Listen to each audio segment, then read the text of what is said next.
Toothbrushes.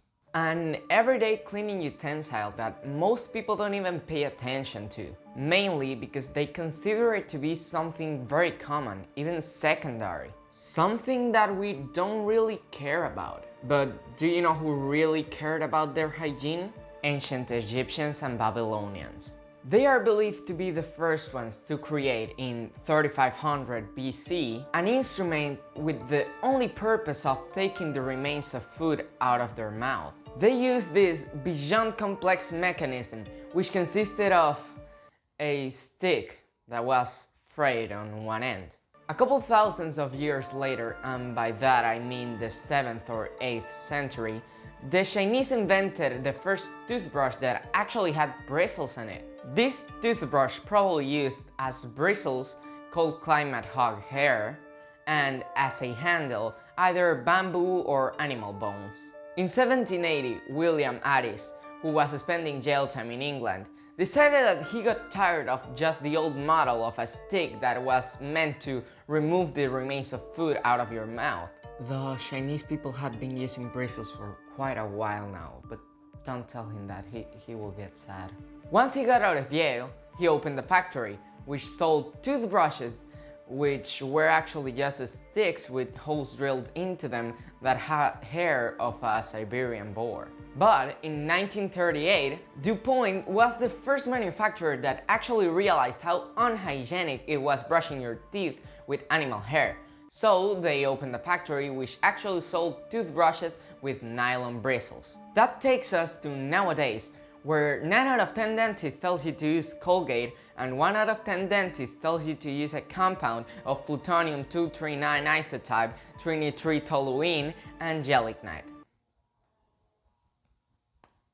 Dentists also say that you should brush your teeth at least twice a day. And everyone should do this, from your random citizen on the street to millionaires, artists, and singers. And talking about singers and teeth, do you know that in a poll run by OnePoll, where they asked Britons which artist would they rather have the teeth of, 39.31% chose Tom Cruise as their male artist, and 37% chose Kate Middleton as their female. Others included Simon Cowell, Justin Bieber, Kate Prince, and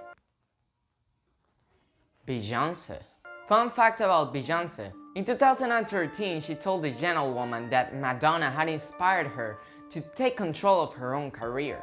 In fact, Madonna has inspired many people. One of them thought that when she was a kid, Madonna was actually her mother. Do you know who I'm talking about? No? Well, good, because that was an oddly specific statement for an oddly specific situation.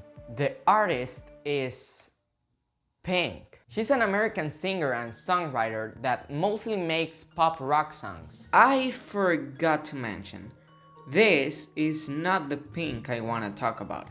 This is the Pink I want to talk about. Pink is, as described by Wikipedia, a pale tint of red that is named after a flower of the same name. It has been used and described in literature since ancient times. Some examples are the Odyssey by Homer, where he wrote, "Then, when the child of morning, rosy-fingered dawn appeared."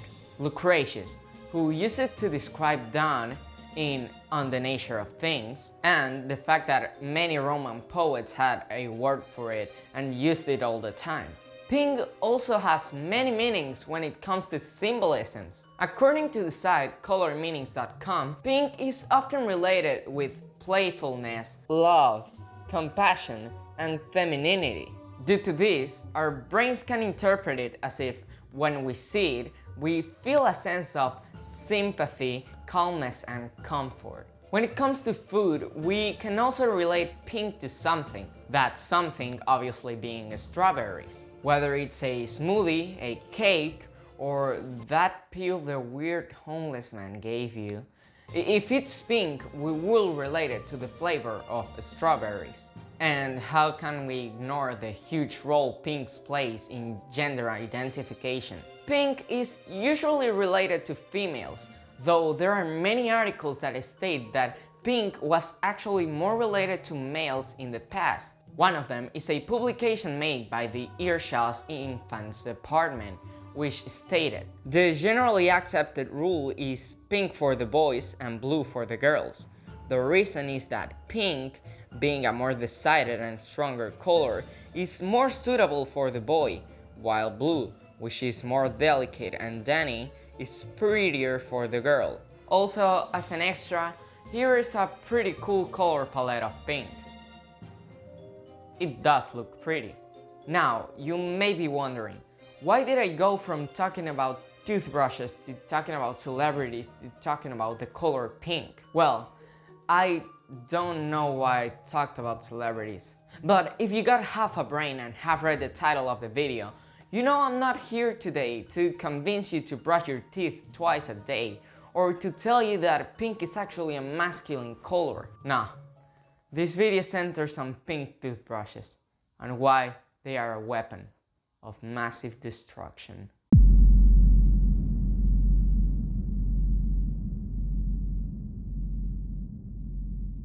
First, let's focus on this. You may say it is just a normal toothbrush, but nothing. It is just a normal toothbrush. But focus on this part. The head.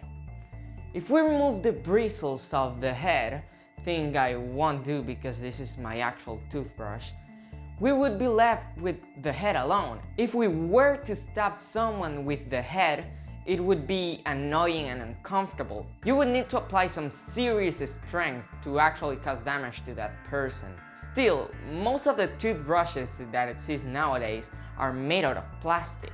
This means that they are easily bendable. If we bended or carved a toothbrush in a way where it became spiky in the head, it could be a very serious weapon. But wait, there's more. Toothbrushes are one of the most common utensils used to craft handmade weapons in prisons. There have been numerous cases of inmates turning toothbrushes into weapons to defend themselves or harm others. They can even use them to form bigger weapons, such as elaborated knives, sheaves, or even crossbows. A bit of a darker story involving the use of toothbrushes as weapons is the story of Anthony Allen Shore. Anthony, also known as the Tourniquet Killer, was a serial killer which became famous for strangling his victims with a toothbrush. Yep.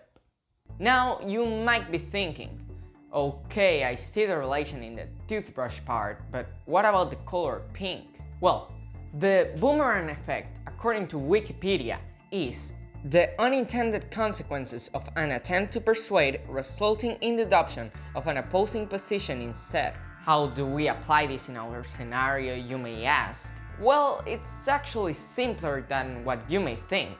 Remember how I told you before that pink could provoke in you a sense of compassion, calmness, and comfort? Well, according to the Boomerang Effect, what the color pink makes you feel could be inverted when pushed too far. It could easily result in a sense of cold-heartedness, anxiety, and discomfort. When we combine a potentially dangerous item that any household can have with a psychological bomb that could turn on us in any moment, we have one of the deadliest weapons that humanity has ever seen.